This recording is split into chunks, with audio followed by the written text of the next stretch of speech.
Alright, so I want to make a review on this Jansen GTS-1500 wood chipper. It's not a huge wood chipper, but it works for me. I've ran this thing for 100 hours myself. I bought this used with about like 20 some hours on it. Supposedly that's how much the hour counter was reading. The guy said he put it on right after he bought it, but you know, who knows? Could have a lot more hours than I think. Anyway, the hour meter's up to around 125, maybe 120 some. I don't know. I'll go over here and check. 133 hours. I don't know if the camera will pick that up. 133 hours, so I have a little bit more than 100 hours running this thing. And it saved me a lot of money. If you're thinking about getting this, I mean, I would definitely consider it. I would definitely buy another one of these. I would probably prefer the 2000, the GTS 2000 though, just for the fact that the outfeed on this does clog up a little bit, especially if you don't have it tuned up right. Like if you don't have your belts, two belts on it, if you're just running with one belt, the drum is going to slip a bit. If your blades aren't sharp, you're going to have a lot of bigger sticks come up here, clog this outfeed. I have more problems when there's leaves on the trees. There's no leaves on the trees now, at least these ones. So this one's going to run through fairly easily. But this is a small wood chipper that gets a lot done. It's pretty much like the old school ones where they have the drum in here and it just eats branches. The way the drum is made, and the gravity allows the branches to go down here, and it's kind of like a self-feeding system, and they spit up this outfeed. Which the one problem with this is it's too straight up. On the newer ones, they angled it a little bit to eliminate some of the clogging. It's got a 15 horsepower Jansen motor on mine. I think some of them might come with a Briggs & Stratton or a Kohler or some other engines, but you can pretty much take that engine off, put on a Honda if you want. I know there's a Polish guy that put on a 25 horsepower Honda, but you got to do some work to the drum and everything to make that work. It's overall a fairly good machine. I've broke it a lot. I mean, that's one of the welding repairs I did to it. I'm gonna have to do some more because up in here, I think it's cracking along here. One of the pins up here, I think it's this one, broke off. So it's only got one pin holding it on the top. I broke the drum. And I broke a blade, and then I was still trying to feed it, knowing that it was broken, and I kind of broke the drum, so I had to weld the drum.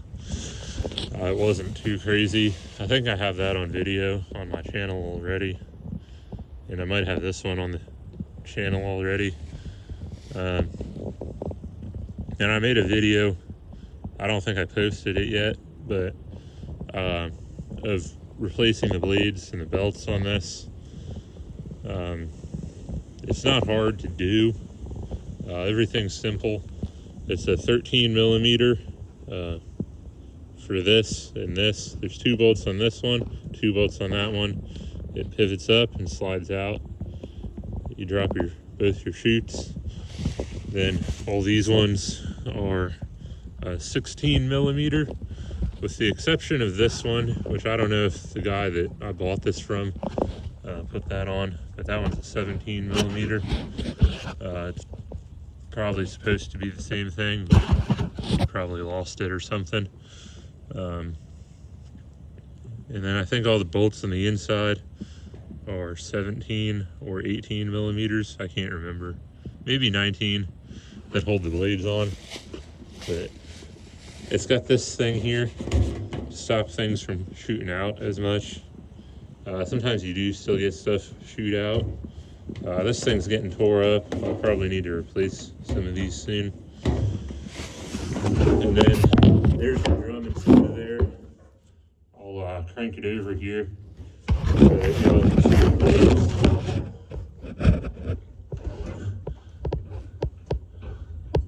So as you can see the style of the drum, you know, the wood will go down there, get sucked into that blade, and then it just eats. So that's what it looks like on the inside there.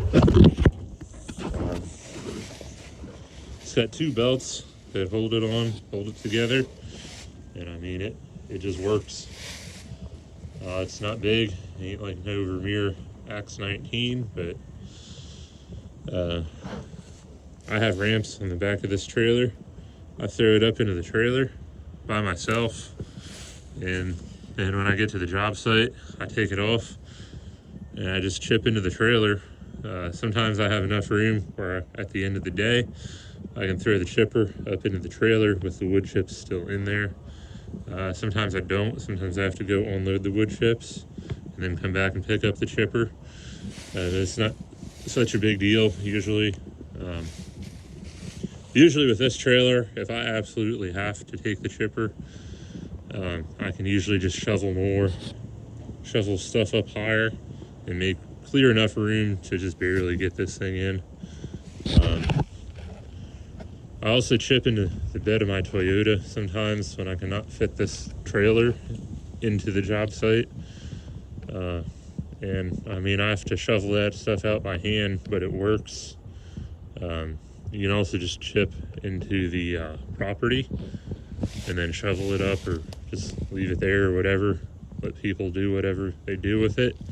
But most of the time I'm chipping into the trailer. So it makes removing this stuff a lot easier. And some people buy wood chippers to make mulch for themselves. The chips come out too big, I think, and then you still have a lot of small little sticks sometimes. So if you're buying this to make mulch, you probably bought the wrong machine. This is pretty much just a materials condenser. I mean, I'm going to turn this whole big pile of stuff, plus all the limbs on that end of the tree, pretty much into like a third load of chips. Whereas right now that would be at least 2, maybe 3 loads of brush. So pretty much I bought this to save money on tree removals. I do kind of need a big one, but then once you get a big one, then you need a dedicated truck. As you can see, my truck is a welding rig, not a dump truck.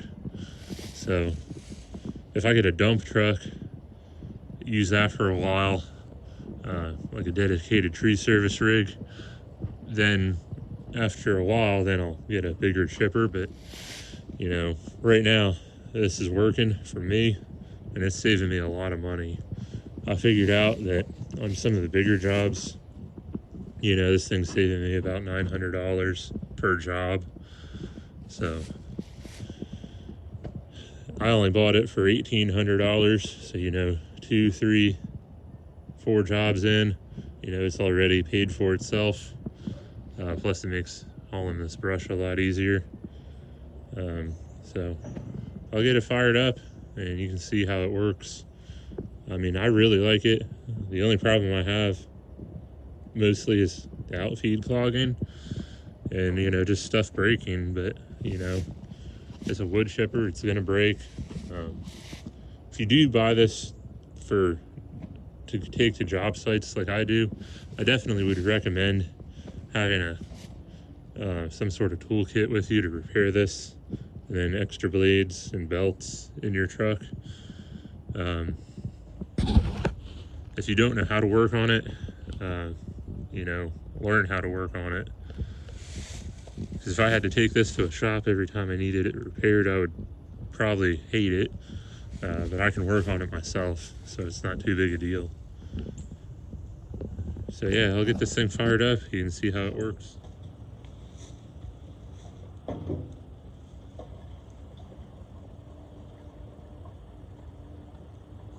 Alright, so I keep this Milwaukee battery powered chainsaw next to the chipper, so that way when I have stuff that's too long or too wide or whatever, I can trim it up pretty easily with that.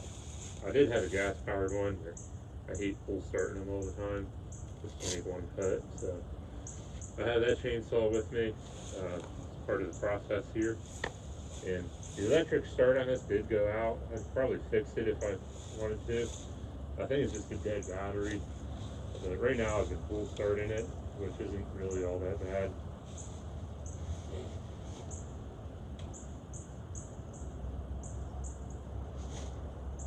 You still need your switch to be on and your red handle to be up for this to work.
Alright, so there's the aftermath of that. As you can see, turned all that brush into just a little bit of wood chips. This trailer's really big for this chipper. It gets some of it to the front, but some of it you gotta shovel, which ain't too big a deal. And these blades are pretty worn, so the chips are pretty big right now. When you throw newer blades on, chips are smaller. So yeah, that's it, I guess. One more thing, I guess. Like on them Vermeers, the big Vermeers, they have a set of drive rollers in front of the actual chipping drum to kind of control the infeed. On this one, you got to control it manually. If it's sucking too fast and bogging down the engine, you got to manually try to yank the wood out and just kind of control it as it goes in on some of the bigger stuff. A lot of the smaller stuff ain't no problem, but the bigger stuff, like this one, it'll chip, but you might have to control that. This is an oak tree, so it's pretty hard. So yeah, hope this helps some of y'all. All right, so I got this chipper jammed up while I was in the middle of this job. I almost got this pile cleaned up. Almost. I mean, it's going to take me another 10 minutes or so, 5-10 minutes or so to clean up. Some of the bigger stuff that would not fit in here, or some of the stuff that's too big to productively run through here, I just make it into firewood. I mean, this thing will handle probably about half that pile, but it's not productive to run all that stuff through this little machine. So I just make it firewood, then I sell it for like $50 a load if I fill up this trailer completely. So anyway, I mean, you guys could see how big that pile was right here. Now it's a pile of firewood that I can get paid for. And then a pile of wood chips that would definitely fit in my Toyota. If you have the little short tiny bed on it, it might be tight, but you could probably still do it. And that's extremely beneficial for a lot of reasons. So like this machine, like if you're starting a tree business, you can run, like to get rid of this tree with the brush that this tree had, to chip it all up might be 2 gallons of gas in this machine to put all the brush into this trailer. If you're one of them guys that's going around with like an SUV or a pickup truck and like just a flatbed or like a utility style trailer, or even like this dump trailer, I used to throw all the brush in this dump trailer, not chipped up. And I mean, just this pile that I'm working on here, that would have been about a load and a half, plus about another, I'm going to say 2 loads for the stuff down in that end, plus the mulberry I had to trim out of the way. So it would have been about like 3 to 4 loads I would have had to take to the brush pile, the brush dump, the mulch place, whatever. So right here, I'm actually fairly close to the mulch place. But, some jobs, you're driving about a good 15 miles each way.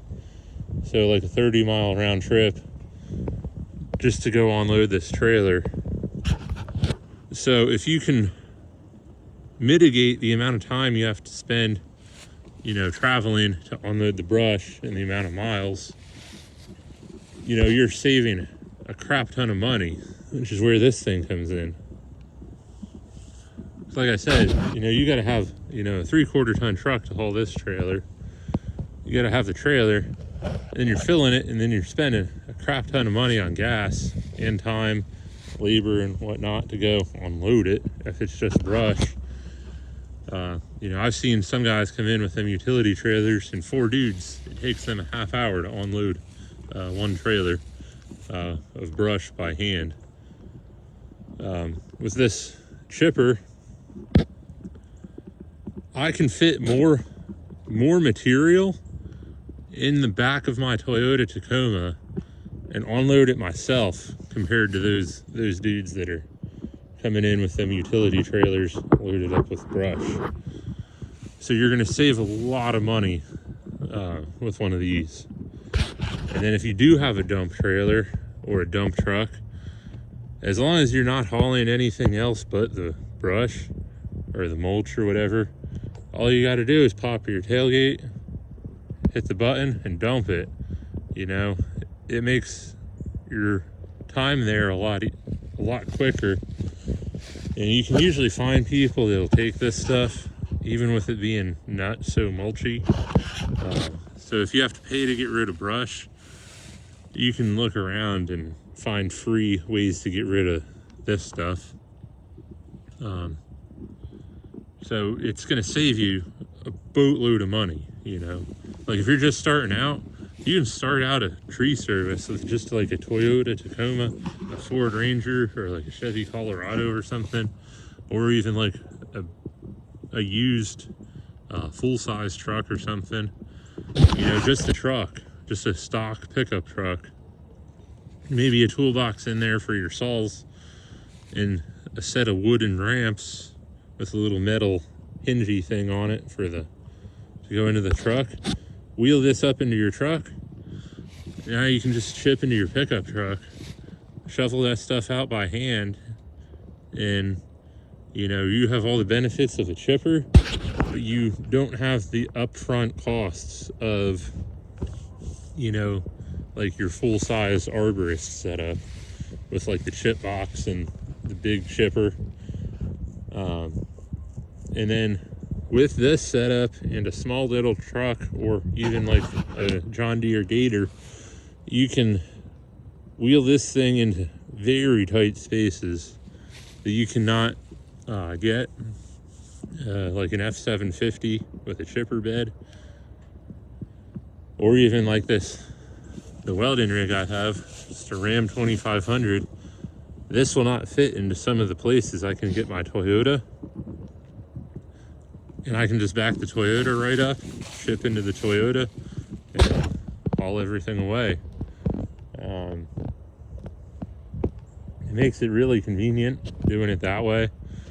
I mean, if you do have like a full size, you know, like a 5500 F750 setup, you know, usually those guys are going to have to come in with a mini skid steer, grab piles of brush with their mini, and just haul it out to the truck out in the road. And that's a very expensive setup to do a very simple job.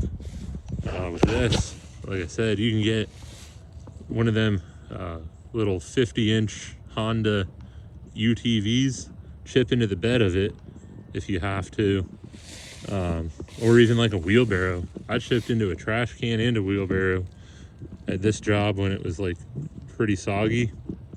I didn't want to back the trailer up, so I chipped into a garbage can and then used the garbage can, unload it into the trailer. So you can, I mean, this chipper will save you a lot of money, especially starting out. And if you're by yourself, like I said, anything bigger that can't go through it, you just make it into firewood and sell it. But I'll go over some problems I've had with this now that it's opened up. So the blades right now are pretty dull. I probably should change them out, but I'm trying to get through this tree before I do, because oak's pretty hard on it. So, you know, the sharper your blades are, the less problems you're gonna have. But I threw a big branch through here. It bogged down the engine pretty hard, and then it wasn't shipping, and I got that thing jammed up in there. Since you're looking at that tear in the metal is actually from one of my blades breaking. It lodged itself in the metal. Not a big deal. So in order to clear this up, what you got to do is pop your bearing off. Pop all 4 bolts of the bearing so it'll loosen up, and it'll allow the drum to kind of lift up over the wood, and then usually you just hand crank it a few times, and it'll spit all that wood out your outfeed. Sometimes you got to pop your outfeed chute off and just let it go on the ground. Break it up when you're done. So it's a pretty easy to clear jams on this thing. I mean, it's kind of annoying. Like I said, I mean, this is a fairly cheap setup. It's going to save you a crap ton of money. So I'd rather spend a few minutes on doing jams versus just spending time just driving for no reason. Like I said, have a socket set with you with a 13, 16, 17, 10 millimeter socket, and probably some other sizes here and there, but those ones are the main ones, and you can do a lot with that. I would recommend having, like, if you don't have a service truck connected to your setup, I would have like a 90% box, you know, like one of them 3-4 drawer toolboxes with sockets, wrenches, and screwdrivers and electrical stuff. So I'll go over the problems I've had with this now. Besides the jams, I've had this thing break a few times. It's starting to break here. You can see that the weld is cracking. So I'll have to weld that up. This thing cracked, like this seam, so I welded that. The pin here, you can see this. That one's still on there. This one broke. That pin goes in here, and you know, it's like a hinge on this thing. What keeps it together. Yeah, when I broke the blade, the drum underneath it, I think this is actually the one that I broke. Right here, it just destroyed it because the drum's softer than the blade. So I welded that solid, grounded flush. Haven't had any problems with it since.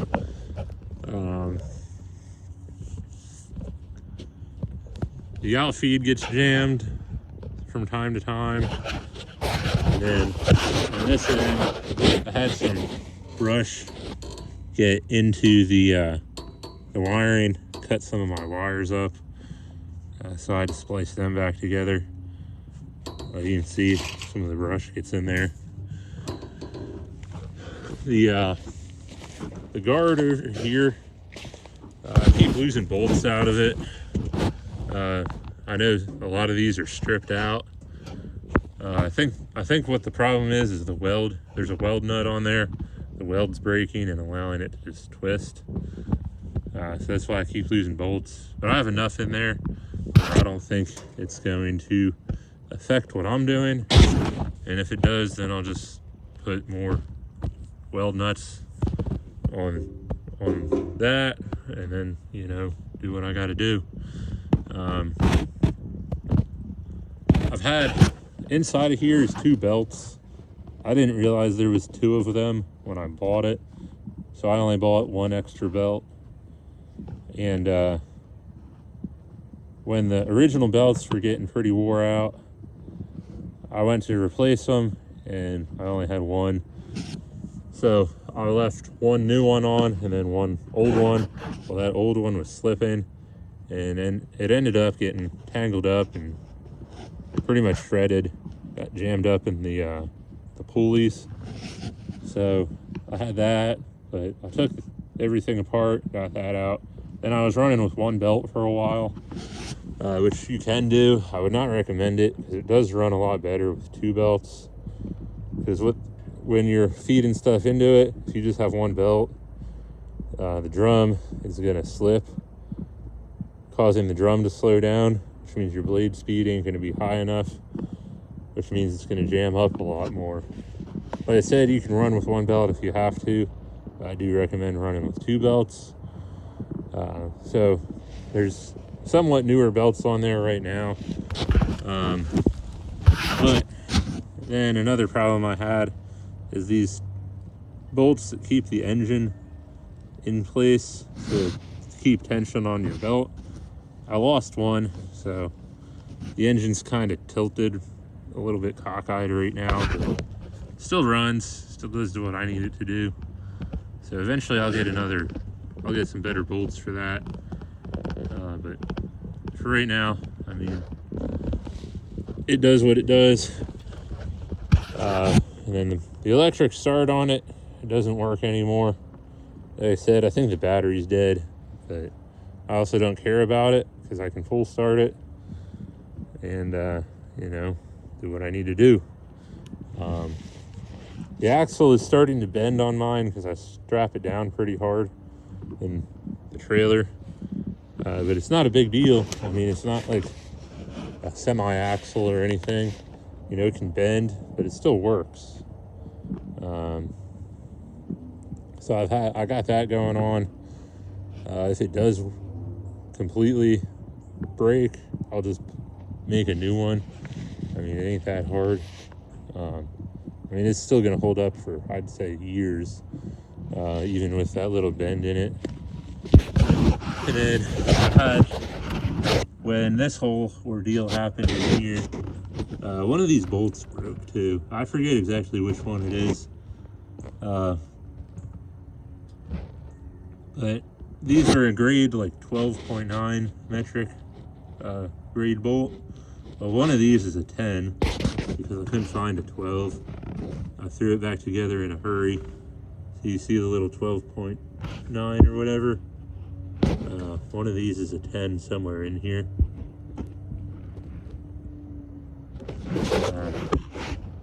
Can't really tell the difference right now.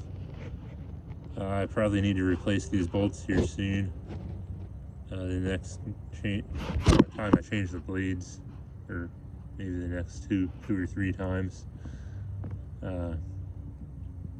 Yeah, I mean, it's been a good machine, and it's definitely saved me a lot of money. The guy I bought it from said he filled his dump trailer 3 times with chips. I filled mine probably about 50. My Toyota, that is a Toyota, I mean, I filled that up about, I don't know, probably like 20 times already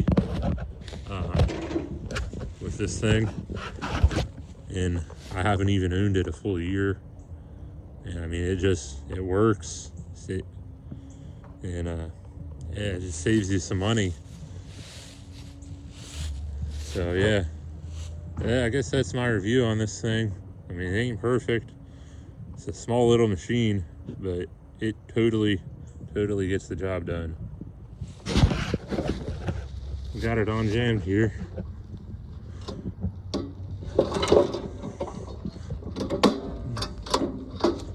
See? Sometimes you just gotta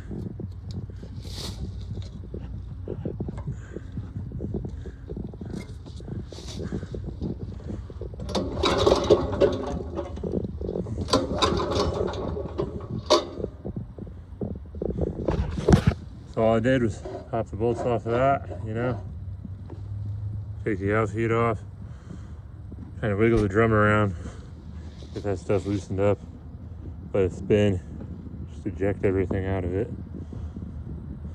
And we're gonna put this thing back together, go to lunch, finish her up. All right, I don't have a whole lot of battery power left on this iPad, but I'm at the same job with that oak tree that I was chipping up, using this little chipper. Chipping into the bed of this Toyota. I mean, as you can see, you know, it works. It doesn't destroy my window. Although if I was worried about the window, I'd build a headache crack with like a mesh screen in there. But you know, this is all like maple, and I think there was one tiny little tree that I cut down there. I don't know what it was, but this thing's chipping it up pretty good. I do recommend having a little toolbox like this around when you're chipping with it. As you can see, I have to take everything out of my truck bed to be able to chip in here. If you get a small little tree, you can take that stuff, put it back in your truck before you go unload. Sometimes you got to go unload, then you can come back and pick up your stuff. But as you can see, this can be very beneficial to some people. And just like that, it's not a completely full load. I could still get some more on there if I really had to, but that's a load. The chips, you know, cleaned up all this tree, that little tree there, and then trimmed this one and this one. Got it all cleaned up and into this truck bed. That would have been about 3 loads of brush had I not chipped it. And you know, like I said, that's a lot of material inside a small little truck like this. And I could get some of my tools in here if I absolutely had to, but the brush place ain't too far away. I'm gonna go shovel that out. It ain't gonna be too fun, but it's not horrible. And you know, if this is how you have to do it for a while, you know, so be it, you know. It's definitely got its benefits if you have a chipper like this. This is the pile of firewood. I could probably fit all of that inside this one truck bed. That's all the wood I trimmed up. And you know, there's the battery powered saw that I had next to this thing. So yeah, this has been a review on the Jansen GTS-1500. It gives you a little bit of information about how I use this thing. Alright, so I just got done unloading this thing. As you can tell, you know, that's the pile from somebody else they dumped with their big chipper truck. And this is the pile that I just shoveled off by hand. And you know, it's on top of a bigger pile, but as you can tell, you know, there's a lot more stuff, a lot more material here. So this ain't the most productive setup in the world. But in some cases, it is more productive. So it has its advantages and its disadvantages for using that little chipper.